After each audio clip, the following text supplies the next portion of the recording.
Aditya Degree Colleges, leading companies లో 10,000 plus placements with 13.5 lakhs highest package.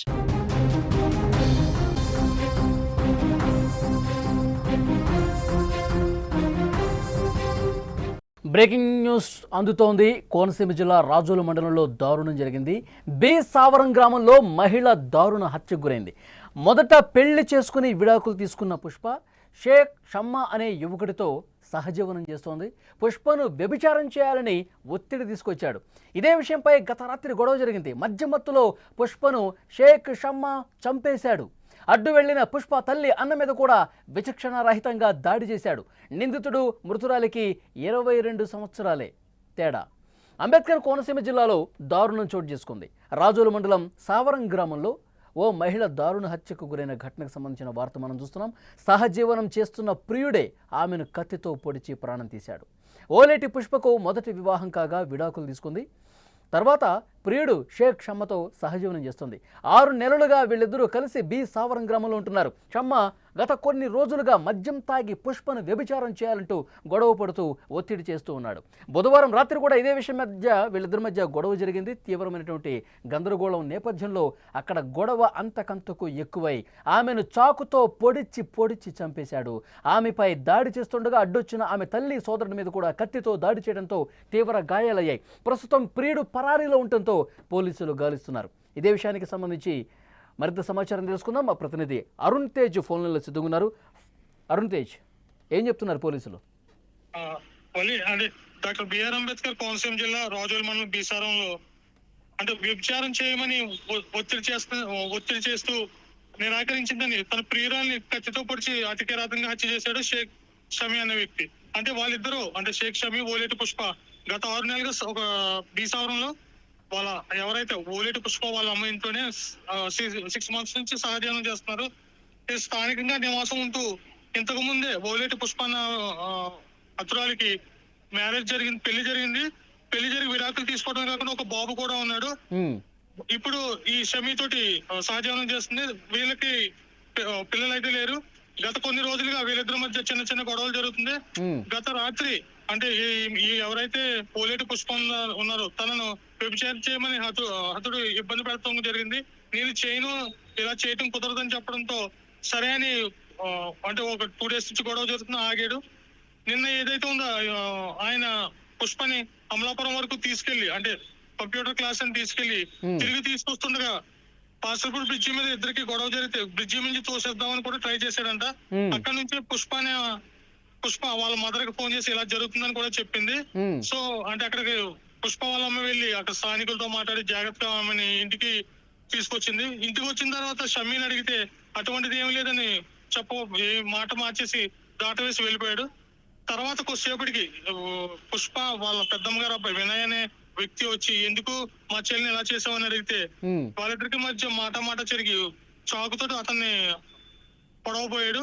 ఆ పెరుగులాట్లో అతను పెళ్లి పక్కకు పడటంతో తలకు గట్టిగా దెబ్బ తగిలి 4 కుట్లు కూడా పడ్డాయి.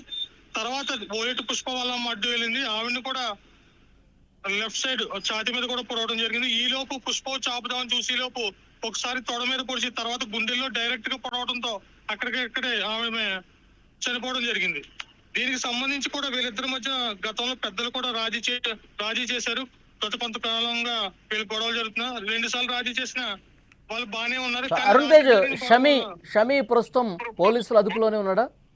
లేదు, షమీ అయితే ప్రస్తుతం పరారీలో ఉన్నాడు. సిఐ గారు చెప్పిన దాన్ని బట్టి ఒక 2 టీముల్ని షమీని వెతకడం కోసం వేశారు. ప్రస్తుతం అయితే ఆ 2 టీములు షమీ కోసం తిరుగుతున్నాయి. వాళ్ళ ఇంట్లో వాళ్ళు ఎవరైతే ఉన్నా షమీ వాళ్ళ బంధువులని అయ్యి స్టేషన్ తీసుకొచ్చి వీళ్ళ పరిస్థితి ఏ విధంగా ఉంది? పుష్ప వాళ్ళ మదర్ అలాగే బ్రదర్ ఇద్దరిని కూడా మళ్ళీ దాడి చేశారు కదా, వాళ్ళ పరిస్థితి ఏంటి?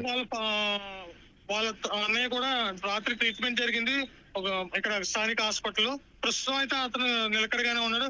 వాళ్ళ మదర్ కూడా ఛాతిలో గుచ్చుకోవడం వల్ల కొంచెం ఆవిడ కూడా ఇబ్బంది పడుతుంది. కానీ కూతురు ఏదైతే ఇలా జరిగిందో ఆ బాధలో ఆవిడ ఉంది. ప్రస్తుతానికి అయితే మాకు కూడా న్యాయం జరగాలని పోలీస్ స్టేషన్ దగ్గర కొంచెం గలాట కూడా జరిగింది. వాళ్ళకి నాకు న్యాయం అయితే చేయాలని సిఐ గారికి ఎస్ఐ గారికి మెమరాండం ఇచ్చారు. మేము డిఎస్పీని కలుపుతానని గొడవ కూడా జరుగుతుంది. ఓకే అరుణ్ తేజ్, మరింత సమాచారం కోసం మళ్ళీ ఒకసారి మీతో మాట్లాడతాను. ప్రస్తుతం ఈ ఘటనకు సంబంధించి పోలీసు అధికారి ఏం మాట్లాడారు విందాం. బీసావరం విలేజ్ రాజుల మండలంలో నిన్న నైట్ ఒక మర్డర్ ఒకటి జరిగింది. ఓలేటి పుష్ప అనే ఆమె తన మొదటి భర్త విడిపోయి షేక్ షమ్మి అనే అతనితో 6 నెలలుగా సహజీవనం చేస్తుంది. అయితే అప్పుడప్పుడు చిన్న చిన్న గొడవలు జరుగుతున్నాయి. నిన్న కూడా అతను బాగా తాగి రావడం వల్ల ఎందుకు తాగి వచ్చామని చెప్పి అనే విషయం మీద చిన్న ఇష్యూ జరిగి గొడవ జరిగింది. అతను ఫుల్గా తాగేసి అతను అమ్మాయి బ్రదర్ మీదను తల్లి మీద అటాక్ చేశాడు. అడ్డుకోవడానికి ఈ అమ్మాయి వెళ్ళింది. ఈ అమ్మాయిని విచక్షణరహితంగా చెస్ట్ మీదను కాలు మీద పడడం వల్ల రక్తస్రావం అయ్యి ఆమె అక్కడే చనిపోయింది. ఇన్సిడెంట్ జరిగిన తర్వాత ముద్దాయి ఇక్కడి నుంచి పారిపోవడం జరిగింది. సపరేట్గా 2 టీమ్స్ పెట్టాము. అంబేద్కర్ కోనసీమ జిల్లాలో ఈ దారుణం జరిగింది. రాజోల మండలం బీసావరం గ్రామంలో ఓ మహిళ దారుణ హత్యకు సంబంధించిన వార్త ఇది. సహజీవనం చేస్తున్నటువంటి ప్రియుడే ఆమెను కత్తితో దారుణంగా పొడిచి చంపేశాడు.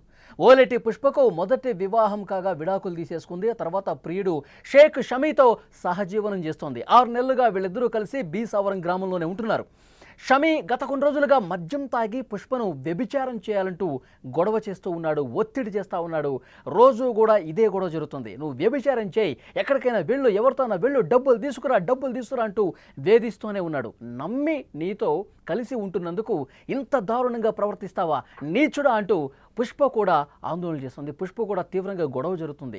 ఈ గొడవ రోజు రోజుకు పెరిగి పెద్ద అవుతుంది. రాత్రి కూడా ఇదే విషయం మీద గొడవ జరిగింది. ఈ నేపథ్యంలోనే ఆమెను చాకుతో పొడిచి చంపేశాడు. ఆమెపై దాడి చేస్తుండగా అడ్డొచ్చిన ఆమె తల్లి సోదరుడి మీద కూడా కత్తితో దాడి చేయడంతో తీవ్రంగా వాళ్ళిద్దరూ కూడా గాయాల పాలయ్యారు. ప్రియుడు పరారీలో ఉన్నాడు. పోలీసులు గాలిస్తున్నారు. పోలీసులు 4 బృందాలుగా ఏర్పడి మొత్తం జిల్లా వ్యాప్తంగా గాలింపు కొనసాగుతున్నారు. కానీ ఇంకా షమీ దొరకలేదు. పోలీసులు వెతికే పనిలోనున్నారు. ఎవరినైతే ఇక పొడిచాడు పుష్ప చనిపోయింది. ఆ తర్వాత పుష్ప తల్లి కావచ్చు, సోదరుడు కావచ్చు తీవ్ర గాయాలతో ఆసుపత్రిలో చికిత్స పొందుతున్నటువంటి పరిస్థితి ఉంది. పోలీసులు కేసు నమోదు చేసుకుని దర్యాప్తు చేస్తున్నారు. షమీ గత కొన్ని రోజులుగా పుష్పను ఇదే విధంగా వేధిస్తూ ఉన్నాడు. 6 నెలలుగా వీళ్ళు సహజీవనం చేస్తున్నప్పటికి కూడా వాళ్ళు మొదటి నెల బాగానే ఉంది, 2వ నెల బాగుంది. ఆ తర్వాత 3వ నెల నుంచి తన అసలు స్వరూపాన్ని, నిజ స్వరూపాన్ని బయట పెట్టాడు. పుష్ప, నువ్వు ఇంట్లో ఉండొద్దు, నువ్వు బయటకు వెళ్ళు, ఎవరి దగ్గరికన్నా వెళ్ళు, నాకు డబ్బులు తీసుకురా, నేను మద్యం తాగాలి, నాకు ఖర్చులు ఉంటాయి, నేను ఎంజాయ్ చేయాలి, నువ్వు ఎవరితోన్నా వెళ్ళి అక్కడ వాళ్ళతో ఉండు, కానీ నాకు మాత్రం డబ్బులు కావాల్సిందంటూ చాలా నీచంగా, క్రూరంగా, అమానుషంగా ప్రవర్తించి ఈ విధంగా ఆఖరికి తాను వెనకపోవడంతో, తాను పూర్తిగా వ్యతిరేకించడంతో దాడి చేసే పరిస్థితికి వచ్చాడు. చాకుతో పొడిచి దారుణంగా చంపేసిన పరిస్థితి ఉంది. తల్లి అడ్డొచ్చిన తల్లి సోదరునికి కూడా గాయాలయ్యాయి. వాళ్ళు ఆసుపత్రిలో చికిత్స పొందుతున్నారు. షమీని పట్టుకునేందుకు పోలీసు బలగాలు తీవ్రంగా గాలింపు చర్యలు తీసుకుంటున్న పరిస్థితి ఉంది. ప్రస్తుతం కేసు నమోదు చేసుకుని అక్కడ ఉన్నటువంటి ఆధారాలు కూడా పోలీసులు సేకరిస్తున్నటువంటి దృశ్యం మనం చూస్తూ ఉన్నాం. పోలీసులు ఎట్టి పరిస్థితుల్లో ఈ సాయంత్రానికల్లా షమీని పట్టుకొని తీరుతామని చెప్తా ఉన్నారు.